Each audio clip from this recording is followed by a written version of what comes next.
क्षमा breaking Jain news. मुनि संघ के चरणों में सादर नमोस्तु। इच्छामी भैया जी को वंदना। मुंसरी, मेरे मन में एक शंका बहुत दिन से है कि छठवें गुण स्थानवर्ती जो मुनिराज होते हैं उनके मस्तिष्क से जो आहारक शरीर निकलता है उसका समय अंतर मुहूर्त है।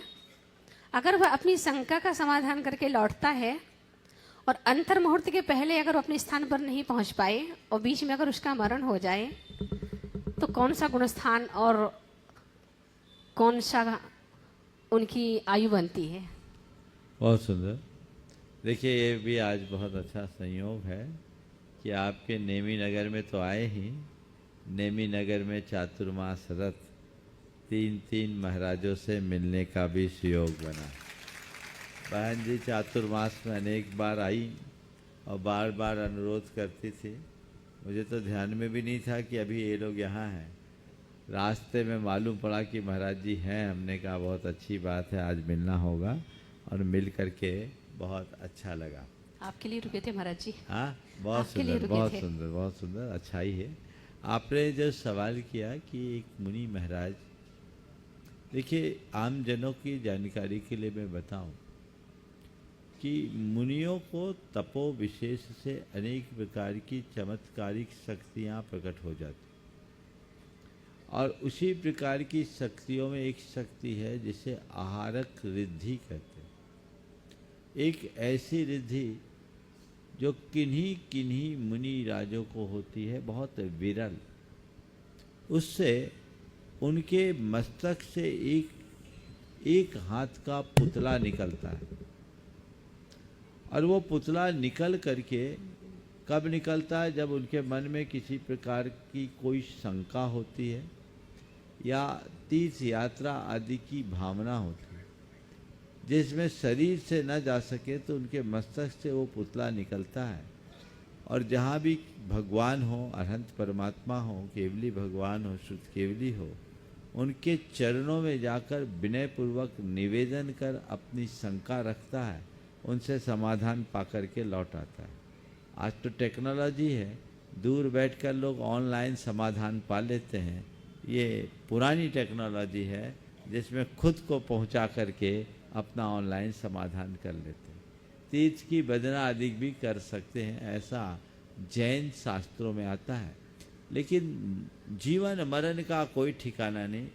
कई बार ऐसा भी प्रसंग होता है कि कोई मुनिराज गए तो समाधान पाने, और बीच में ही उनकी कहानी खत्म हो गई। आयु पूरी होते ही मृत्यु होती है, और आयु पूरी होते ही मृत्यु होते ही वे जैसे उनका मरण होता है वो देव पर्याय को प्राप्त करते हैं। उनका गुणस्थान चौथा। नमस्ते महाराज, एक बात और, ये हमारी ये जैन कॉलोनी है, 5 चतुर्मास गुरुदेव के यहाँ पे हो चुके हैं। बहुत प्यारे और बहुत अच्छे लोग हैं, धार्मिक लोग हैं, बहुत अच्छी भावना रखते। अगला चतुर्मास आपका यहीं पे हो। और बाकी इन महिलाओं से निवेदन है, एक और निवेदन है आपसे कि आज जो महिला वर्ग आपके सामने जो वेशभूषा लेकर के आई है, इसी वेशभूषा में सदाकाल बनी रहे, इसका एक आशीर्वाद देने के लिए। सारी वेशभूषा यूं ही साड़ी पहन करके ही रहे तो बहुत अच्छा रहेगा। देखो, एक बात बताऊं,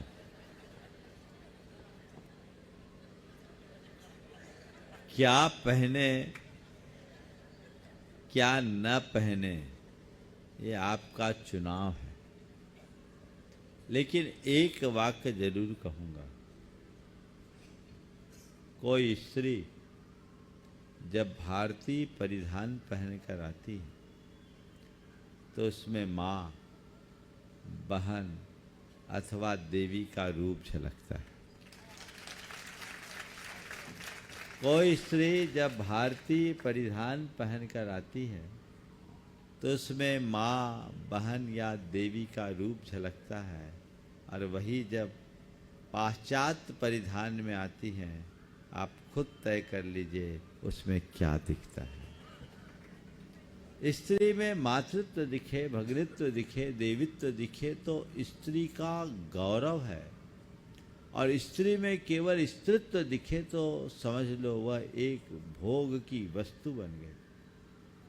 उनका गौरव वहीं खंडित होता है।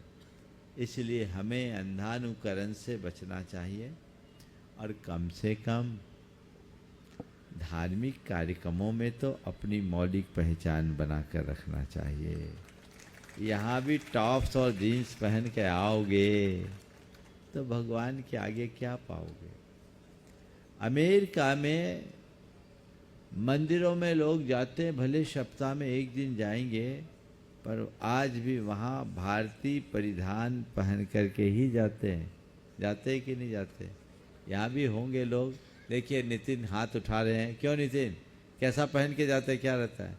वहाँ कुछ मंदिरों में लिखे हैं नो शॉर्ट्स लिखे हैं। तो क्या हम लोग यहाँ नहीं कर सकते?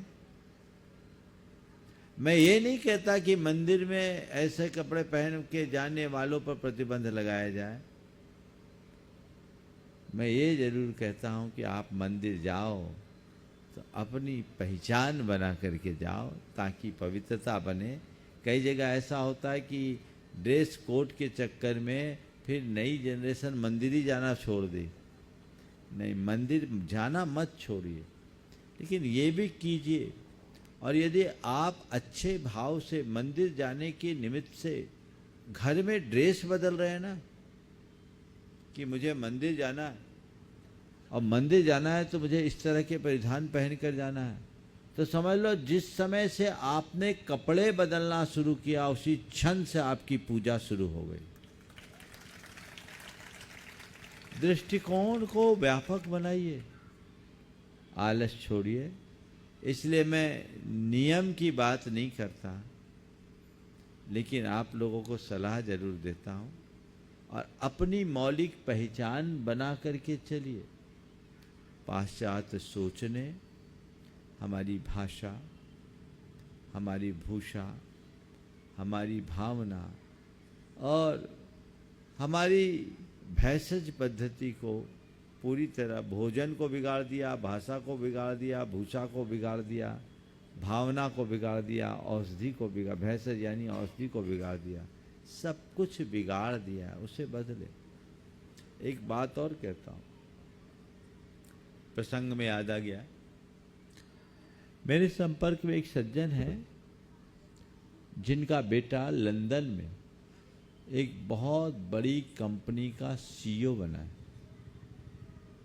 और 5 साल में ही वो वहां तक पहुंच गया। आप सब सुनकर के आश्चर्यचकित होंगे कि ऐसा वो कैसे किया। तो उस कंपनी के मालिक ने उससे कहा कि मैं तुमसे बहुत प्रभावित हूं क्योंकि तुम में मुझे भारत के दर्शन होते हैं। वो वहाँ रह करके किसी की कॉपी नहीं किया, अपने भारत के हिसाब से रहता।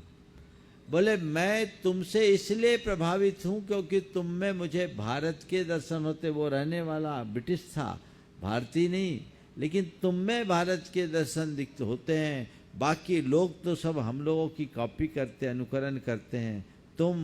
तुमको हम देखते तो लगता है तुम पक्के हो, और इसी बात को देखकर हमने तुम्हें यहाँ बिठाया कि जो पक्का होता है वही आगे बढ़ पाता है। तो मैं तुम्हें इसलिए पसंद करता हूँ कि तुम में हमें भारत के दर्शन होते हैं।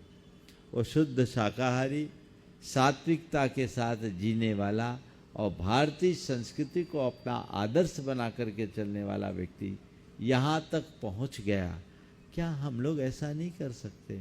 हम क्यों अंधानुकरण करते हैं? ये हमें तय करना चाहिए। ये संदेश मैं केवल आप लोगों के लिए नहीं, पूरे देश में जितने लोग इस कार्यक्रम को सुन रहे हैं